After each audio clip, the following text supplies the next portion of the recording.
bylighting, synth music, and adorable furries dealing with the fallout of systemic racism. Crap damn, I love Studio Trigger.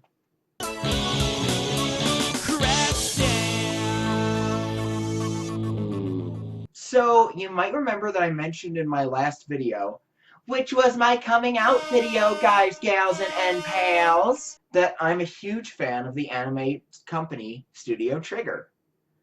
And I'm happy to tell you Trigger has a lot more to offer you than just Harry Potter minus the bigotry. You've also got the Good Ultraman anime. Gosh, we're mean to teenage girls. Anti-fascism for perverts. And the recent favorite, capitalism wants us all to die in fire. But the series I'm talking about today is the relatively new series BNA, which just got out of Netflix jail. Okay, so I was asked to explain this because apparently outside of the AnimeTube sphere, Netflix jail isn't a common phrase. So the idea of Netflix jail is when Netflix licenses an anime, but they hold on to it until the entire series has aired and after all the dubs have been recorded so they can put it up in one chunk. This essentially means that when people are watching things on a week-by-week basis, it's not legally in that rotation and doesn't get the word of mouth that it would normally get. It's a bad scene. But anyway, BNA is fresh out of Netflix jail and it's time we take a look at it. BNA, or Brand New Animal, is a 12-episode anime directed by Yo Yoshinari. The series takes place in an alternate universe where beastmen, animal people, have existed as an oppressed minority alongside human beings.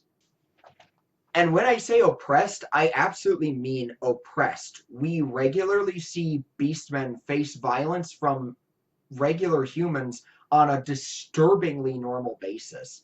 And it's even under this context that we meet our heroine Michiru, who narrowly avoids a hate crime.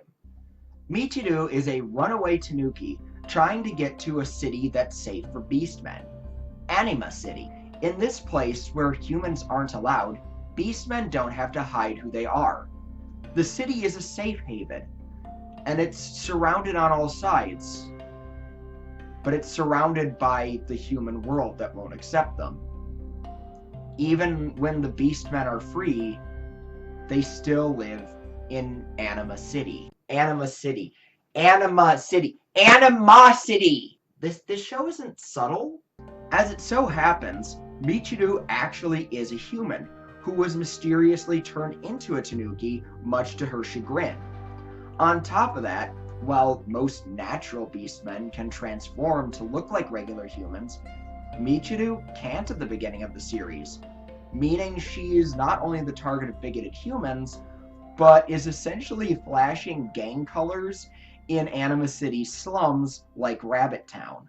Honestly, if this seems like a lot, it's because that first episode is extremely dense. You're not just introduced to the adorable character designs and the stylish use of lighting and music, but to a ton of world building just in those first 25 minutes. The world of Animosity is extremely multifaceted, and while it's a safer place for beastmen than the world outside, it has plenty of problems within as well, such as organized crime, child trafficking, and an unsettling amount of terrorism. It's against this backdrop that Michiru teams up with Shiro, a mysterious wolfman social worker. I love the fact that I just got to say wolfman social worker, though if you're curious, what that actually means is superhero. Obviously, there's a lot to unpack here, and I could honestly talk about this show for days, but I want to stay focused on how it treats marginalized people. Some of the depictions of violence in this show can feel really real, maybe too real with how recent events have been. We're literally introduced to Michiru in the context of her narrowly surviving a hate crime. This is immediately after we're introduced to the teenage perpetrators of the attempted hate crime, where they go around vandalizing signs encouraging tolerance toward beastmen. In addition to this, we see the mayor of Anima City is in contact with the Prime Minister of Japan, who clearly does not care for the beastmen, and we eventually see is actually actively working against them. In other words, bigotry isn't something that just happens on an individual basis. It's something pushed from politicians down to regular teenagers.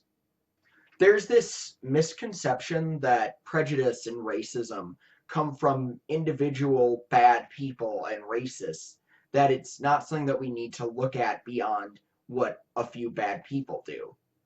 But in actuality, these are systems that are encouraged by the people in power because it keeps the people who aren't fighting among themselves.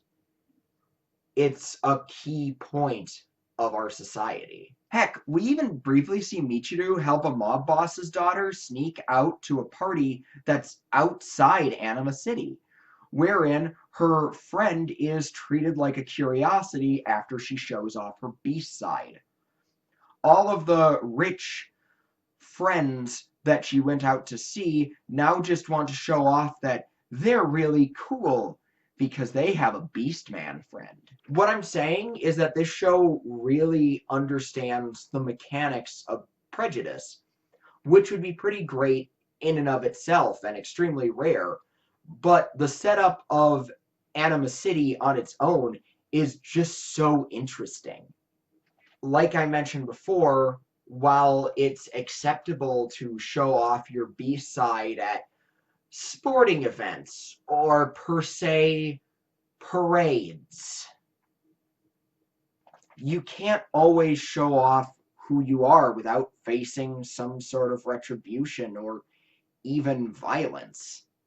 Once again, even among your own kind, you're still living in animosity. Animosity! Okay, I'll stop. I do think it's tempting and honestly fair to read the series' big villain reveal as something that undercuts the show's themes of prejudice. In fact, it's pretty easy to problematize his entire endgame. So our main bad guy is revealed to be Alan Silvasta, a pharmaceuticals mogul. Silvasta believes in certain, let's call them bio-truths. He thinks beastmen are automatically, genetically predispositioned to go berserk. Like some, let's say, white supremacists or even TERFs tend to say when they want their bigotry to sound just a tad more academic. Furthermore, it turns out he is the one who turned Michiru and her best friend Nazuna into beastmen in the first place, in order to make Nazuna into a false prophet for the beastmen to rally around for his own ends.